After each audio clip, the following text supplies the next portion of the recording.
Hi there.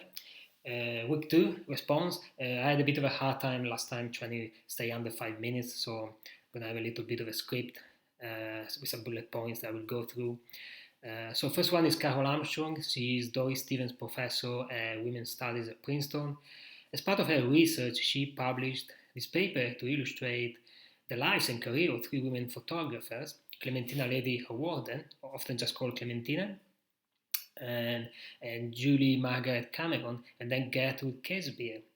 The whole article, I think, is a beautiful journey through the evolution of women photographers who had an easier time emerging in this industry than they had previously in previously introduced arts like painting, sculpture, architecture, for a number of reasons. Family portraits are a way Armstrong uses to compare the three women photographers here. Photography is deeply intertwined with psychoanalysis, with the Heimlich and Unheimlich that are observed in a household, in this eternal dance between life and death, canny and uncanny. Moreover, Barthes' book Camera Lucida was an inspiration for women photographers as it introduced the maternal real, that genetic trait that carries life and love for photography in parallel from one generation to the next, the temporal paradox of portraying people that are going to die. I absolutely loved Barthes' quote about photography capturing the light emanating from someone and establishing a unique connection, with their soul. Furthermore, what's interesting about Barthes' model is the emphasis on the spectator rather than the photographer. We can never cut that umbilical cord. Moving to other terminology, a key distinction is also observed in the term amateur, which, as we know in contemporary times, it means someone who practices something non-professionally, as a hobby, unlike the original term, which means lover, and would indicate someone who would do that for love or vocation. Our first two photographers fit the bill of the original term. Clementina's pictures hold that self-reflexive pensiveness, that theatrality that make them stand out. See the many portraits of her daughters. I can somehow feel a psychoanalytical purpose to these. Light is that kind of medium which is allowed in, often through a window, for it to caress the subject's skin, marked at the light and shadow. The mirrors that reflect, the subjects look away, and we are left with that idea of blind field, imagining what's outside the frame.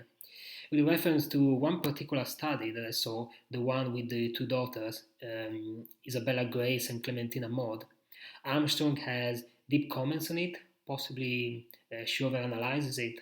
She mentions Clementina, quote, externalizing the ego's spectacular double, eliding the difference between image and reality, opening out the interior to the exterior by means of that illusion, end of quote.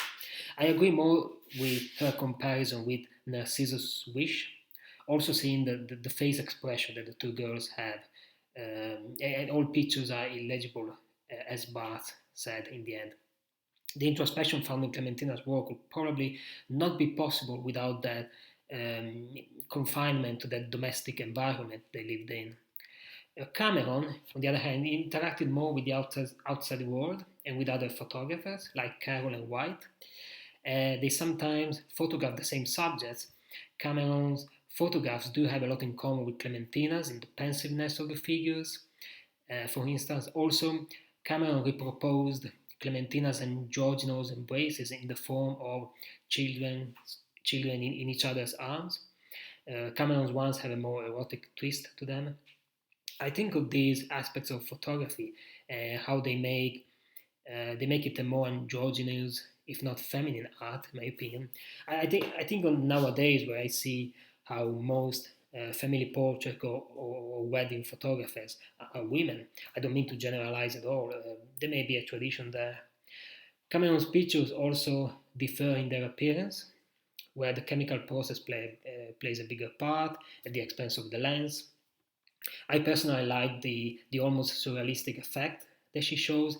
This is interesting, like photography has only been around for a few decades, and these photographers are already playing with the process, with the final effect, moving away from a pure depiction of the real. Cameron's Madonnas made me think of Raphael's Madonnas, and Barthes saw the Noem in them, that basic essence of photography. I think it's a way to deconstruct the meaning of photography, I believe. And Cameron makes very good use of the punctum, in Latin, that subjective effect on the viewer, which we'll see with Casebier as well. Gertrude Käsebier lived a bit later. She's considered an amateur in the later sense of the word. She did photography even outside her professional endeavor. She was the only female member of the photo session, for instance. I think she anticipated advancement that will come later in photography. See how she cropped her pictures to create that triptychs. She had a deep interest in family photographs and how you can play with multiple effects, like use the punctum to escalate the definition and the focus of the characters, all the way to the sharpest figure.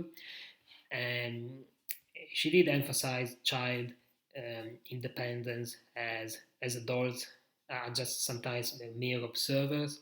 Look at what we do today. You know, on an iPhone, you can choose the portrait functions and just focus on the subject's face and blur the background. So she kind of anticipated the function in photography, which is really cool. Moving to the second text, Rosalind Krauss is an art critic, curator, and professor at Columbia. She wrote a paper on landscape and views in photography to capture the little but more important details that characterize each view. There's a photography by Timothy O'Sullivan of a seascape with submerged rocks and that can achieve a dreamlike atmosphere compared to the photolithograph that was derived from it, which is filled with the kind of useless details that spoil the effect. Both images, they fulfill their purpose though. The lithography was, for instance, produced for more technical purposes, like geological ones. The photograph does have a superior aesthetic value. If views or landscape use natural lines, they kind of combine them with the lines that you would find in an exhibition space, and then creating that dialogue between art and location, art and gallery space, which we also observe today. Galaxy, for instance, insists that art is more a product of of technical than aesthetic schools, but it still welcomes analysis. At the time, they will also use stereoscopic views to capture 3D using two-dimensional order. And one perk of stereography was that depending on usage time, you will reveal more details to a careful eye. The term view starts replacing landscapes. The term views shifts the focus on the creator and the owner rather than nature. And, the term oeuvre suggests ownership and also an overall plan by the artist with a specific purpose. Someone like Atget, for instance, he was tasked with very technical tasks in his job, but then it ended up producing amazing views that are now recognized as art, whether he originally meant it or not. I think all interpretations are really, really valid. Personally, I believe most people may make an artistic effort in their day-to-day job without realizing it. Personally, when I worked in IT, I produced charts and reports that were accurate in numbers, but they were also pleasant to look at. So it's good that it's a knowledge in someone like him. I did not observe any particular bias during my read. I think they were very informative and still relevant today. And thanks for watching. Enjoy the rest of your weekend. Bye.